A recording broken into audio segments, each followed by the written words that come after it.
Hey, welcome to Three Guys, One Movie. This is the first episode. My name's Angus. Mitch. My name's Zach. And we just saw Tomb Raider. What'd you guys think of the movie? Right into it. Alright, well, Tomb Raider, definitely isn't, an amazing film. No. But it's a really good action flick. It's a really good origin story.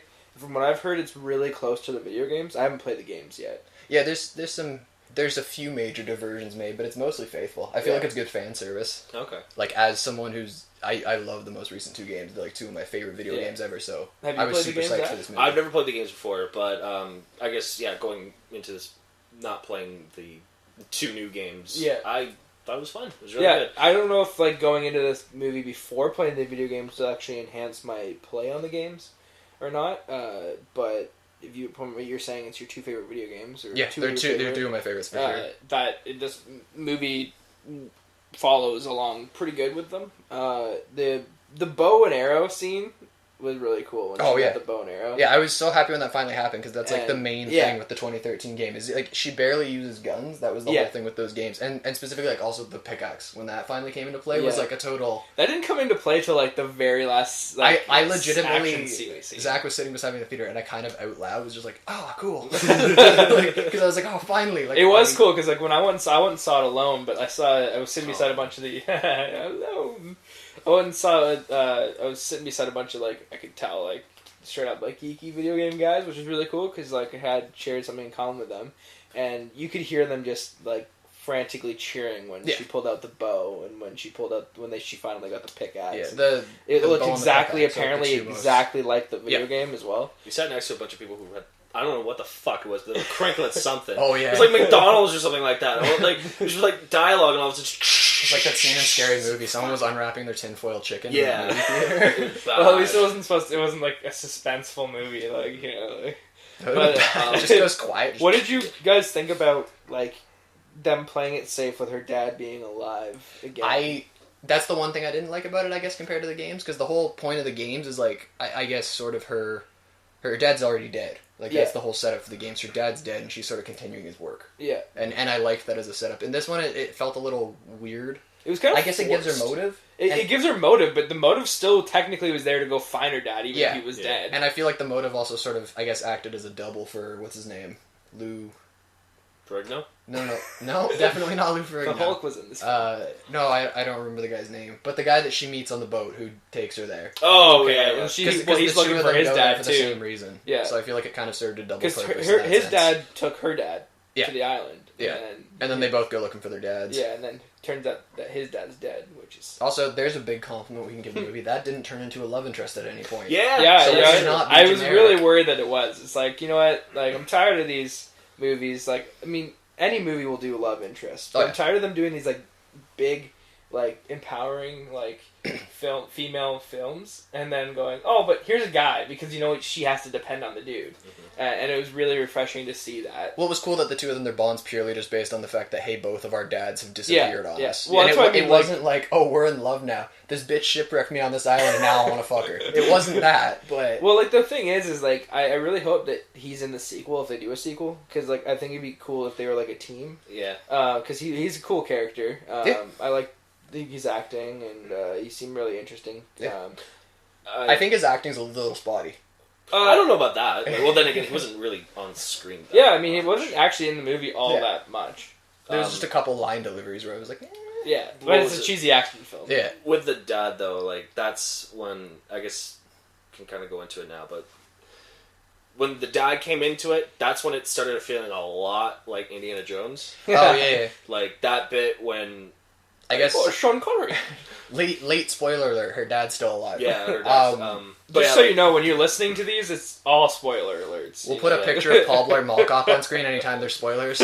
He'll drive across the street and say, spoiler alert! But yeah, that bit, because, when she gets when she finds the message, when it goes into, where he was buried, or whatever, where they put the casket or whatever, and then she finds the key, unlocks it, and finds a secret room with the camera, and he says, okay, here's all my research on this... MSO project? Yeah. But I want you to burn it all so it doesn't go into the wrong hands. And then she immediately takes it to the bad guy. Yeah. And then she does that, and then like when she meets up with her dad again, it's like it was immediately the first thing that came to my mind was when in Last Crusade when Indiana Jones goes to find his dad, his Grail diary, and it's just like, oh, like I mailed it to you so you wouldn't keep putting it in their hands, and it's just like, well, then now the Nazis have it. Yeah. It's like, oh, okay. I mean, it's kind of classic action movie like sequence, you know. Oh yeah. They tell you to get rid of the information. Well, the movie's so really it doesn't fall in the bad hands. Then they ignore that, and then the it falls movie's into the bad hands. generic to a fault. Oh yeah. Well, like, see, that's the thing. Like, I found the second half, like, where basically when she gets on the island, more like it wasn't generic. Like, it wasn't. I was never bored, but it did feel like kind of like okay, like. But kind of adventure action movie. But I enjoyed the first half more when it was just her doing like her character development and stuff like that. I enjoyed the shit out of that. Honestly, she's the best part of the movie. Alicia Vikander, absolutely awesing. She's great. But that's the thing I like about it. Yes, it was a generic action film. Yes, it followed a lot of the things that every other action film does. You could probably watch a billion action films and pinpoint the exact things. Was I ever bored? No. Yeah, I was never bored. I was with it. And I think, like, I guess comparing this to the old ones too, I liked that it was a little more serious, but I liked that it still kept it goofy enough. Well, it wasn't as cheesy as the originals, but she's also a better Lara Croft than Angelina Jolie. Well, I know too. Like I know I've never she's played a better games actress. Before. Yeah, yeah. I've never played the two new games, but like I played one of the Nintendo 64 one. Yeah, I played one for the PlayStation. I think Tomb Raider 2 or whatever, and one of them. And like those older ones are a lot more goofier and over top. Oh yeah, you're fighting like dinosaurs. She's like cartwheeling everywhere and shooting. Well, you're shooting dinosaurs and that's stuff the thing like that. too. Like they also like never. This movie kept it grounded. Yeah, well, it kept it grounded, but then grounded too. And then the whole like thing with the fact that like she was a goddess of death, the Himiko thing, and like you're kind of like, okay, well, are they going to go? But I like that it was just a myth. Yeah, but are they going down the line of it being mythical, or are they going to be like, this is a goofy actual goddess of death, Mummy 4? I told Zach I was waiting for the Raiders of the Lost Ark moment when they were going to pop open and everyone's faces were going to melt. And I was like, oh, it's going to be a supernatural bullshit thing, but it's actually just like a disease. But I was cool with that.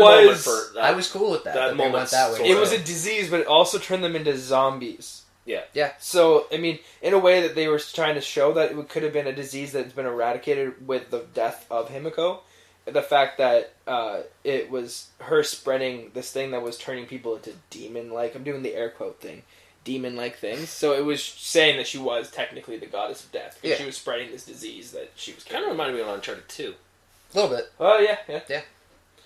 Actually, the thing with Tomb Raider is they're just better Uncharted games. Yeah. That's what I've Laura's just a more interesting character, I think, especially in the new ones. ones. Well, Nathan Drake in the fourth game is really interesting. So I haven't played the fourth, but I love the second one. Yeah. First and third are like, okay, fine, they're fun.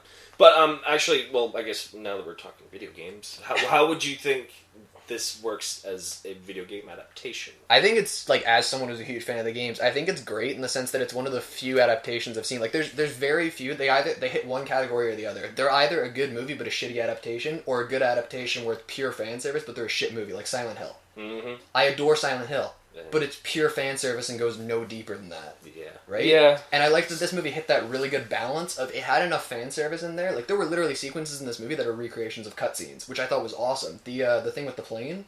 Oh yeah, the collapse. Yeah. That sequence is great, and that's straight in the video out of Uncharted too. It's in the video game. Well, I noticed, or even the bit at the end when she jumps in the fucking inside the cavern thing. Yeah. She kills the guy and then she jumps across and slides down, skidding down with the axe there. That was like straight out of the game too. Like, there's a couple sequences in it, and even the way they're shot. Like, I love when the boat's going down. Mm-hmm. There's that shot when it like zooms on her and then it slowly zooms out and moves upward and shows a ladder above her, exactly like a video game camera would, to reveal the thing above you should interact with. That's really cool, yeah. I thought that was really cool that they were like making it look like a video game without making it too cartoony. Well, I noticed too, like, it didn't even register for me. And this is I mean this in a good way, but it didn't register for me, like, the scene when they're going into the tomb and the floor's collapsing and she has to solve that puzzle. That was like, it didn't register to me. It's like, oh, that's something like solving a puzzle in a video game. Like I was watching something later, like that night after we watched it, and it was like, oh yeah, that's kind of something like you would do in a game, but it was done really That's the thing well. too. This one handles the puzzles better than the original Tomb Raiders did, because the originals had like maybe one. There was that one in the first one with all the planets when they're pushing them around that I remember, and then like Daniel Craig gets sucked. Yeah. But the planets are a lot more. Or sorry, the the puzzles are a lot cheesier in the first ones. Yeah, I liked the puzzles in this one. They actually felt like a natural progression to the story that they're moving through. And it's like bringing something from the game that you would do in the game into the movie. Like, the first thing I think about is Doom. That bit where it goes to first person is stupid. It's this movie... But it's fun. This movie handled its video games elements a lot better than most video absolutely. games. Okay, definitely. We're going to get to a list thing later on top video games. Stay tuned for that. But where this movie ranks for me, I just want to say, it's probably the best video game adaptation movie ever made. Objectively, like, I haven't played the games, but it's still got to be the best movie. And you're going to say Mortal Kombat, aren't you? My heart goes out to Mortal Kombat, but technically, this is a much better video game movie. Probably is it one of the higher budget ones? Yeah, it's got to be one of the highest budget video game movies. So I guess wrapping it up, let's do numbers. What are you guys feeling out of 10? Out of 10? Yeah. Out of 10? I'd say 7. 7 for you? Oh, sorry. No. It's gonna seem low, but 6.5. That's fair. It's fun. 6.5 is still a good rating. Yeah, it's nothing new. Rating. It's nothing groundbreaking, but it's fun. Yeah. I was never bored. Yeah. I found not to go on, sorry, but I loved the first half. I liked her development. Yeah. The second half was fun. Yeah. Generic, sure, but overall, it was good. Yeah, I think that's why I rated it 7 out of 10 is because I was never bored. That's a main thing for me when I vote on movies is that I was never bored, and there was really good character development in her storyline. I'd give it a solid 7.5. Yeah. Like as someone who is a huge fan of the games and everything, I loved how well it carried over, and I found the movie very entertaining, and I'm really hoping they get a sequel. I would love this movie to get a sequel. Yeah, me too. Because now that she's got her attitude and she's like Laura, she's not just amateur Laura. Yeah. I would love to see where they go with that. And the guns at the end, double pistol. It's bringing back the iconic image from the game. I'm totally down for a sequel. I am too. I would watch more. I would definitely watch it. Yeah. Cool. So that's just our recommendation. Follow us all on Twitter, Letterboxd, stuff like that. We'll have it in the description, and I guess drop any suggestions for future reviews down below too as well. Yeah, we'll watch stuff that you want us to watch. And stuff we'll like watch that. anything. Yeah. We have a lot of free time. We're very boring people, so I hope they don't think we're boring. It's too late. Oh, well, you said it now.